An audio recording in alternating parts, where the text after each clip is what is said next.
কুরবানির হাটে দেশীয় গরু হিসেবে কুষ্টিয়ার গরুর বিশেষ চাহিদা রয়েছে। আর তাই তো কুষ্টিয়ার কুরবানির হাট কাঁপাতে প্রস্তুত করা হচ্ছে হামজা, বাংলার ডন, মাফিয়া, ডলার ও ডিজাইন বাহারি নামের গরু।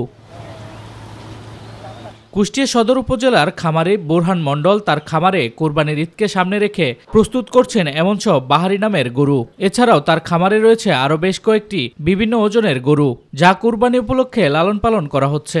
এই সেক্টরে দেখা যাচ্ছে গরু পুষছি, কোনো মেডিসিন খাওয়ার না, ছোলা, সাগো, ফেসারি, কুসুরি, গুড়, গম, এগুলা দিয়ে ঘাস, এগুলা দিয়ে মানুষ করছে। এবছরে গোখাদ্যের দাম হিসাবে আমরা ন্যায্য মূল্য পাওয়ার আশা করছি না। গরু যদি পাও, ইন্ডিয়ার গরু না ঢুকলে আমরা আশা করছি ন্যায্য মূল্য পাবো। যে আমরা আশা করি বছর ভর গরু পালবো, কোরবানির সময় বড় লোকের কাছ থেকে আমরা কিছু টাকা উদ্ধার নেবো, এই কারণে ওই টাকা নেই আমরা ছেলে মেয়ে নিয়ে আবার চলবো, আবার গরু পালবো। প্রাকৃতিক উপায়ে গরুগুলোকে লালন পালন করা হয়েছে। নিয়ম করে প্রতিদিন 3 বেলা করানো হচ্ছে গোসল, তাজা ঘাস, খড়, ভুসি, খৈল খাওয়ানো হয়। মোটা তাজা করতে কোনো প্রকার ঔষধ বা খাবার দেয়া হয় না। মেলা রকম জাতের গরুগুলো খাওয়া দাওয়া ধরেন ভালো, দেখতেও ভালো লাগে। খাওয়া ভুট্টা, ছোলা, গম, ফেসারি, এগুলো। আমরা অনেক পরিশ্রম করে গরুগুলো খাওয়াই।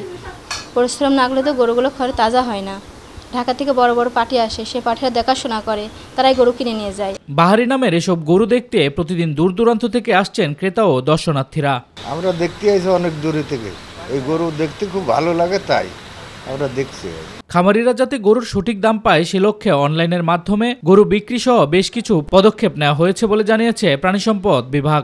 আমাদের প্রতিটা উপজেলায় আমাদের যারা অফিসার রয়েছে, আমাদের মাঠকর্মী রয়েছে, তারা খামারে খামারে গিয়ে তারা আমাদের কুরবানির যোগ্য যেগুলো পশু সেগুলো প্রতিপালনের জন্য আমাদের যে দেশীয় টেকনোলজি, প্রযুক্তি, এগুলো ব্যবহার করার জন্য তাদেরকে পরামর্শ দিয়েছে।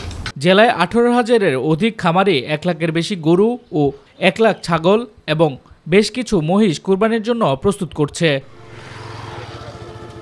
শামস তাবরিজ উচ্ছ্বাস, মাই টিভি নিউজ ডেস্ক।